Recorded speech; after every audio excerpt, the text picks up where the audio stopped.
Hi guys, it's Ashley here from A Crafty Concept, and I just want to hop on here really quickly and show you guys a little screen recording of how I use the Procreate app on my iPad Pro and the Apple Pencil to create grids for my crochet patterns.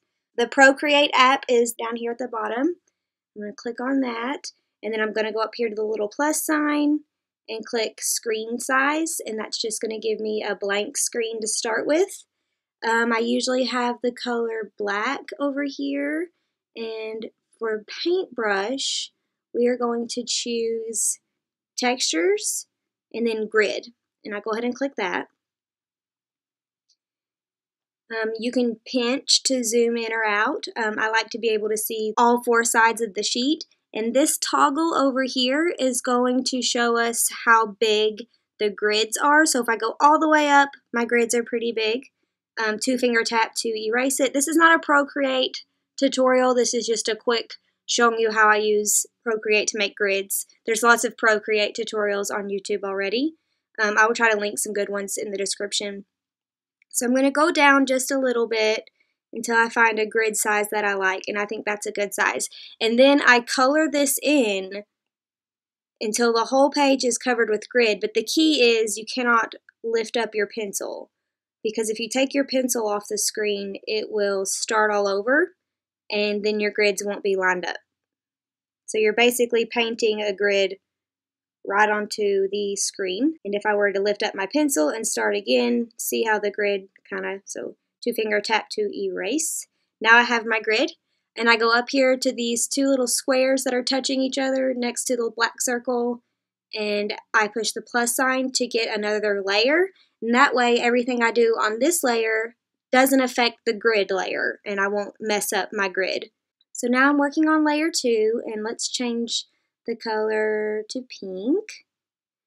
And I'm going to zoom in and say I wanted to do the grid of the letter A for Ashley. I go here, and I'm going to change the main pen that I use is under calligraphy. And I use this monoline pen, and usually it's the smallest size. That's the size that I use. And if I wanted to do the letter A, I literally just draw it out. And I can follow the grid lines, and it doesn't have to be perfect. You can go back and clean it up later if you wanted to. And I'm literally just making this up as I go, so it might be the worst A ever. And I'm a little shaky from my coffee. And there's all kinds of tips and tricks for this app to make your lines straight and stuff. Like if you click and drag and hold it, your line will straighten up. And then if you tap the screen, it will give you like up and down or horizontal, like exactly. So if you wanted to do all of your lines that way, you could. It's a pretty wonky A, but that's how it works. And you can tap the screen for this size, and it just gives you, like, I'm holding my finger on the screen and moving the pencil tip around. And then let's make the hole up here for the A just pretty quickly. And then what I would do is color it in. So if I was making a crochet pattern that would have an A that's got a pink top and a blue bottom, I would grab the circle up here in the corner and just kind of place it on top, and that will color in the top. And then let's pick blue. That's purple. There you go. And drag it for the bottom, and now I have A with a pink top and a blue bottom that I can use for a crochet pattern. And you might think, oh, I can't see the grids anymore. Well, if we go back over here to our layers, click on layer 1 and tap on it, you can move them. So that way layer 1 is on top of layer 2, so you can see through layer 1. So now we can see where all of our exact grids are. That's what I do to make my grids. I use this for my Tunisian heart beanie pattern, which I will link below, and I use this to make my daughter's Peppa Pig stuffy pillow that I can't share the pattern for because it's a copyrighted character.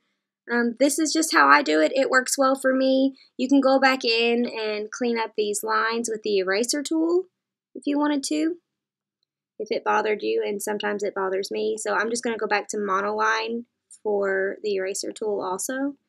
And then you can go in and clean it up. I do this mainly if I am going to be giving the grid out as a resource for people. If it's just something for myself, I don't always make it perfect. I do a lot. For one, it's just fun to do. It's kind of relaxing to go back in and clean these lines up. And two, I just am the type of person that can't have a mess. I don't know. So I would sit here and erase all these lines that have spilled over. And then I have my grid. And I can crochet this onto a square or a beanie or anything and just follow the grid as I crochet. This was super quick, guys. I hope you found it helpful. I plan on doing more Procreate tutorials in the future. I'm just going to show you little tips and tricks that I use. I keep finding more things to do on this app, and I absolutely love it. I use it for all aspects of my business. I will be sharing the tips with you guys as I get more confident in my skills. Please feel free to give this video a thumbs up if you found it helpful, and go ahead and hit that subscribe button if you would like more videos from me. I post crochet pattern videos, and there's more stuff coming soon as well. Hope you guys have a great day. Bye.